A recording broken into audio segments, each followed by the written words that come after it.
Hey guys, it's John, your Tennessee flying farmer. We're on day 11. I haven't been able to make a whole lot of progress, but I am making some. I've been able to do a little more trimming and I'm getting this thing sort of put back together and mocked up. So we'll go through that again here in a few minutes and I'll show you sort of where I am and what I'm pondering on and what I'm doing next. And one other thing, I ask you guys to please leave comments and ask questions and tell me what you'd like for me to talk about. I am starting to get quite a few questions either through comments or through some private messages, so I appreciate that. I think I'm going to do a segment just after the video every time that'll sort of address some questions. So if there's anything you want to ask or would like for me to talk about in particular, that may be when I address it.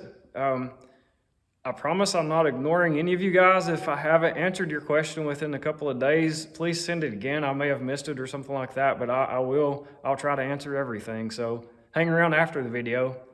That being said, let's get started. This guy's good. Now, here's our farmer, John Homebred. Look at that! Oh my God! That was good.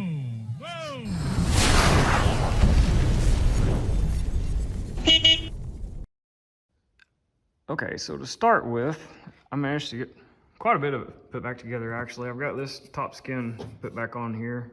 Got it trimmed also. You can see where I've got it cut closer. The edge distance is a little different than it was before. I did that so my window trim would fit. I'm not going to take that cleco off to get it in there, but I'll put it up there sort of where it goes, and you can see that it doesn't hang way down below my trim piece anymore. I think that'll be a lot cleaner look. And I got the trim piece cut to where it sort of matches the ends once I get it all together. So that's kind of exciting. I'm anxious to see the windshield back on there, but I really didn't want to put it on there just yet. To get this piece trimmed, I started with a hand nibbler. I should probably do a tool time sometime so I can show you what I work with. Actually, let's just do that right now. So to make the initial cut on this, I used a hand nibbler. I believe I got this through McMaster-Carr. I'm not totally sure. It says Super Coupe, the original. It's made in France. Edma is the name brand, EDMA. This thing has been, I want to show you two tools that I just can't do without as far as this airplane sheet metal building goes. This is one of them. It's a hand nibbler, so it is time consuming. It takes, quite a bit of hand pressure to do it, but essentially it just has a little tip there that as you pull it like you would a set of pliers, it nibbles the pieces of metal out as you go. So I essentially just nibbled that side off and it doesn't leave too bad of a rough edge even, really. It's not bad. Anyway, it takes a little bit of time and patience to get it nibbled all the way off there when you're doing that stuff, but it works great. And once I got that nibble down to a rough finish, along that edge, I came back and I really like my little belt sander. I essentially, and this is my absolute, without a doubt, the most used shop tool that I've got. This thing, it's called a Dynafile. I believe Dynabraid is the name brand, but this one's air powered and it's just a trigger type thing. I use this for, literally guys, I use this for all kinds of stuff in the shop. I've made everything from race engine exhaust flanges to port matching heads to all of this kind of trim work when I'm doing the fine tune cutting and trying to get these little curves and everything smoothed out and just really, really nice and correct. Stuff like that. Even, I mean, you name it. Everywhere that you see that I've curved, places like that. And well, now that that's out of the way, let's move on up here. And I know some of you I've had a lot of questions on this whole setup, what I'm doing with the short engine mount and the engine I'm using and all that kind of stuff. So let's just talk through, since I have managed to take the time to get it sort of mocked back up and all that kind of stuff. Let's take the time. I'll walk you through and see what's going on here. Okay, so this is the UL Power 520T. This is the 220 plus horsepower turbo engine. You guys have seen my Super701 videos. I have fallen in love with the UL Power. I mean, these things are amazingly smooth. They're lightweight. They're probably one of the best power to weight ratios there is out there. I haven't seen this particular setup in the Super Duty flying yet. I know there's a few of them being built. I'm really anxious to see how it comes out as far as performance and numbers and all that stuff go. I think this is going to be a really, really nice setup.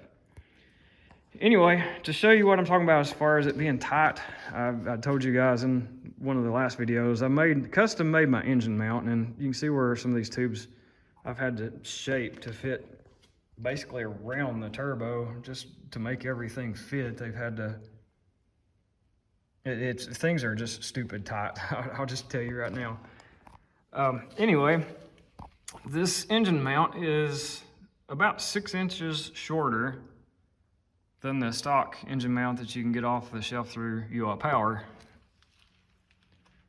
What that does is it gets the entire engine moved back 6 inches, so it doesn't stick out nearly as far. It'll be a short coupled setup, and you can see there the turbo's pretty much underneath the shelf. And I'm kind of backed myself in the corner here because I'm really running out of room quickly as far as where I can put the rest of my stuff. So you saw the turbo pretty much fills up the far side. On this left side of the engine bay, I've got my intercooler is mounted to the firewall, and it'll have a couple of clamps there that help hold it that hold up the front of it to the engine mount. I hope you guys can get a grasp of how just crazy tight this thing's getting. So intercooler, I don't know if I can get this where you can see or not, but you can see the intake, or actually the output from the turbo comes down through that orange flex tube into the intake side of the intercooler. It passes through the intercooler. It'll come out this side, come up and into another custom piece I made is that aluminum intake tube that just really kind of meanders up through the engine mount and comes back in there as a nice connection, hopefully, to the intake for the engine. Since I decided to go totally custom and go with a short engine mount, I didn't have enough room for the wastegate on this side. It was hitting the engine mount tube, and there just simply wasn't enough room for it to turn down with the down pipe coming out of the wastegate.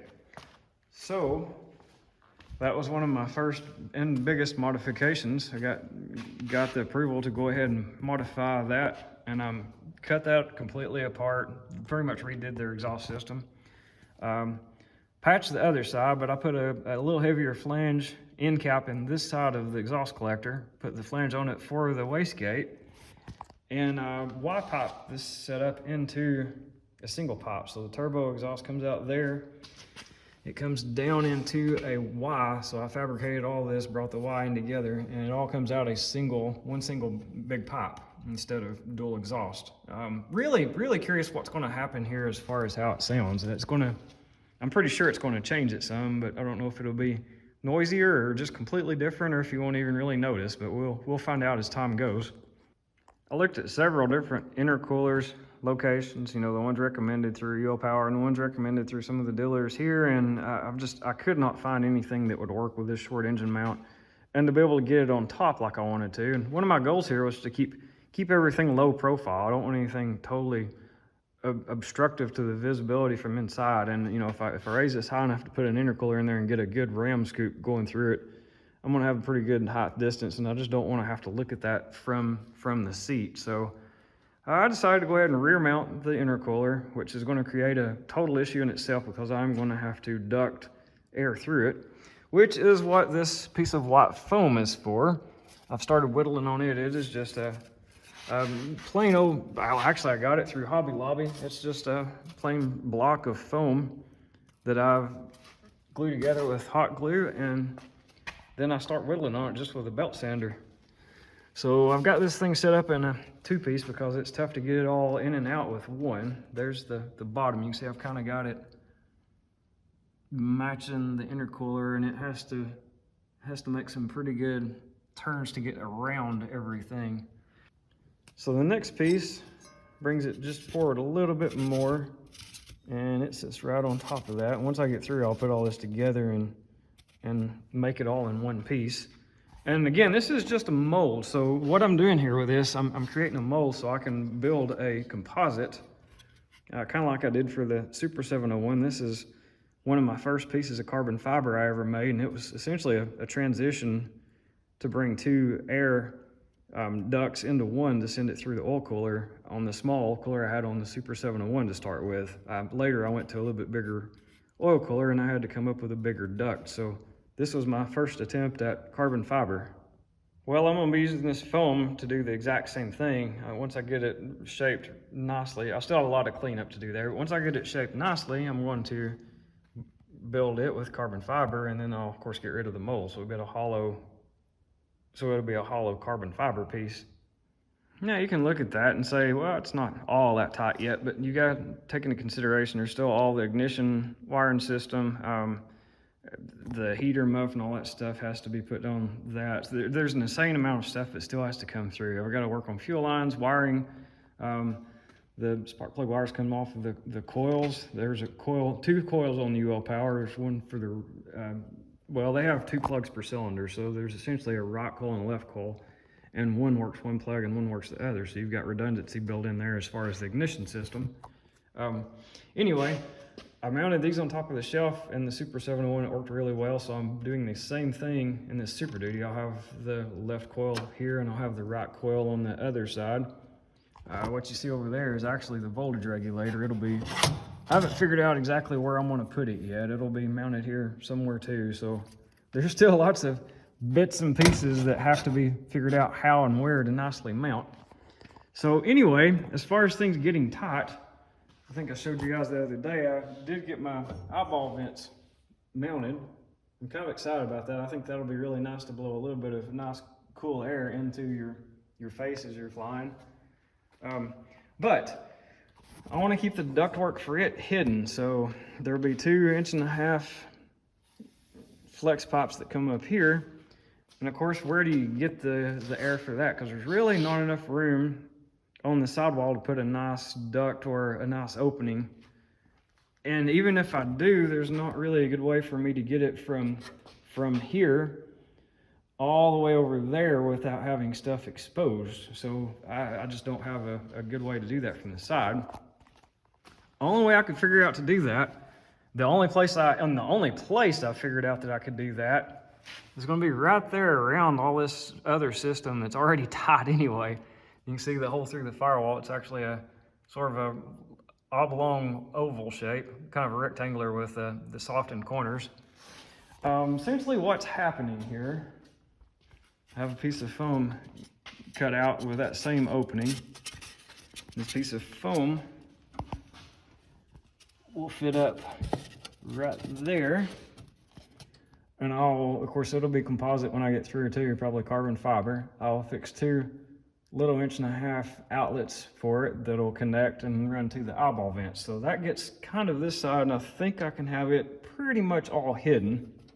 A lot of work to get to there, but anyway, that is that part. This side, the firewall side, is where things are just getting, ridiculously tight. You can see it's already getting pretty tight, but anyway, to get air through that and into the cabin side, I'm gonna have to figure out how to fit around all of this other stuff and the ductwork that has to come down for the intercooler and the intake pipe and all that, and out through the engine, the engine mount. So that's where this other piece I've been whittling on comes in. It's been fairly time consuming, and you can see where I've glued pieces together and trying to make it all fit. That's what matches the oval that it has to fit, or the smooth edge rectangle. And you have to hold your mouth just right to be able to make it go in there, but once you get it there,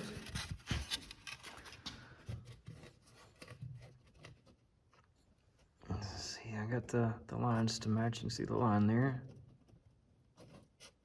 So once you get it there, it is possible to make it fit around everything. I still have some trimming to do to make it all fit nicely around the engine mount and all that kind of stuff, so I'm gonna leave it sitting there sort of so I can back up and show you guys more of what it is. All right, that'll be essentially my air box for my cabin ventilation, and probably I'll tee off of it to my cabin heat. So what I'll do here is I'll have a scoop on my cowl here somewhere along the side or the front. It'll be insulated and it'll come back and run into this air box. Part of it will go through the ductwork, through the firewall, into that other one I showed you a minute ago, and it'll come through the flex tube and into the eyeball vents. There'll be another piece come off of this that'll come down into a heater muff, which essentially it's just a shroud that goes around the stainless exhaust collector. It'll have a 2-inch fitting on it. You'll run a flex pipe from it up to this air box, so it'll also send air through that heater muff. And somewhere, and this is sort of where I am pondering on now, or next, somewhere in this top fitting area, I have to be able to mount a cabin heat valve. So anyway, it'll come out of the heater muff from the exhaust collector. It'll run into that heater valve, and then there'll be a hole cut in the firewall that dumps the heat inside the firewall or inside the cabin. And that's where my real issue is coming. I'm gonna have to do some creative thinking, pondering on how to make all of that fit. So progress for today really has just been trimming this one piece and getting some more of this put back together, and just a little bit of whittling on the foam pieces to make them kind of actually go in there all at the same time again. Had a long day on the farm again, so that's probably all I'm gonna get done up here today. Still gotta put video together and all that kind of stuff, but long day on the farm until feeding cattle. I had to go up the silo, 2 different silos, 3 trips in all, carrying tools and replacement parts and all that kind of stuff. One of the wheels on the silage unloader tore up. I knew it was getting kind of bad, but it was bad enough now I was afraid it was going to come apart and tear stuff up there. So I actually took the time to carry the new replacement up there, and grease gun and pliers and all that kind of stuff, 80 feet in the air. And like I say, 3 trips up the silos today, and again, this old boy is getting kind of wore out, but we're beginning to get caught up, so I'm hoping to be able to make some more progress on this and get some of my other work done. So 2 quick things to finish up. One is hang around after my little video ending theme. After I get that done, I'll do a quick question and answer. I'll try to do that on every video if I have the questions and stuff that needs to be addressed. The other thing is, if you want to know more about the custom engine mount, how I did it and some of that, and also the custom intercooler that I fabricated from scratch. I did both of those from scratch. If you want to know more about those, go to Kitplanes. You just look up 750SDX. You should be able to come up with my articles. The articles, I think we're on article 12 or 13 now. I'll have to go back and look myself. But anyway, we're doing a complete build series of this airplane in Kitplanes. So if you'd like, you can go there. You can read some of my writing, my personal writing on how this stuff's going together and what I'm doing. And it goes into some more detail on stuff like the hinges for the seats and a lot of this custom stuff. So check it out. I'll try to drop the link. But anyway, you can just Google Kitplanes 750SDX, and it should bring up pretty much the whole list of the articles that are written. Leave comments there. Leave comments here. I love reading the comments. And anyway, until next time, we'll catch you later. One of the questions I got, and I've actually got this question several times, am I still an ambassador for Zenith aircraft? So to answer that, as some of you may know, I went out to Missouri, moved out there for a while, and worked for Zenith as essentially the project manager for trying to get the new 701 complete and out the door and to the public. And we made some pretty good progress while I was out there, but there are a lot of factors as to why I'm back in Tennessee full time. Not all my fault, and definitely not all Zenith's fault. You know, on Zenith's part, they're building a new addition onto the building, and we were really cramped for space, and we didn't have hardly all the parts we needed for me to just really run along with the project yet. In the meantime, on my end, life in general, I went through divorce and relationship troubles, and I have a child, my daughter, so I came to realize pretty quick that for me to be able to be a part of my daughter's life and be the dad I need to be, there's no possible way I could be making this trip back and forth to Missouri and doing a long distance relationship with my daughter. So anyway, I am back in Tennessee full time now. I'm farming, I'm doing consult work, both for the Farmers Co-op. I do consulting for outside agronomy stuff like crops and chemicals and fertilizer and all that kind of stuff, as far as growing plants mostly is my specialty. But I also do consulting for not directly through Zenith, but on my own is for Builder Assist. Most of it is phone calls, but I'll do some traveling occasionally too. Anyway, I do some consulting there, helping people try to get through certain phases of their build that they may be struggling with. Most of it's phone call type stuff, but anyway, if you need help, get in contact and we'll try to get something figured out and set up where I can maybe help you guys with that. I do still have a very good relationship with Zenith. They're all very good friends. I'm still very much an ambassador for Zenith aircraft. You guys know I absolutely love the Zenith 701, and I am going to love this Super Duty too. Give it a little bit of time here, it'll be in the air before we know it. It's just taking time to do all these modifications. Incredible kit. The modern kits are just absolutely amazing. So kudos to Zenith on doing a superb job on all of their build quality and what all they managed to get done there. It's pretty amazing. I can tell you that firsthand. Okay, the other question I got that I'll address today is this. It's about this carbon fiber vinyl. It's essentially asking if I have any concern with this vinyl being sandwiched between aluminum pieces and riveted together, if it'll deteriorate and cause problems over time. So to answer that, I'm trying to be very, very cautious on how I put this stuff together. Let me see if I can get to where you can see the other side there good. Vinyl wraps around the back of that piece. Actually, look at several pieces there. I'll try to point for you. You can see where the rivet line will be on these pieces, and the vinyl doesn't actually go over the rivet line. So the metal where it's really going to be sandwiched together isn't actually covered by the vinyl, and I've tried to do that pretty much everywhere that it overlaps or underlaps. So like right there, that's where this piece goes. I don't have it installed yet, so this piece goes there. That's why it's cut out kind of funky looking. But where it actually really sandwiches, there's no vinyl there. So I don't think it'll be an issue. I'm not really too concerned about it. I think these things are going to fit up tightly, and if anything, if it deteriorates, there might be the tiniest bit of flex that comes back to a normal instead of having any flex, because this vinyl is roughly 4 mils, so it's really not going to be very thick, and there's not going to be much to deteriorate to start with. So to answer that question, I really don't think it's ever going to be an issue, and I've been very careful to try to get a kind of a buffer around the rivets where it's actually riveted. Thank you guys again. The feedback has been incredible. I love the way you guys are interacting with me, and the comments make this whole thing, worthwhile. So please do keep me in mind. Comment, like, please share the videos. Like I said, every bit helps on that end. Like I said, until next time, we'll try some more tomorrow. See ya.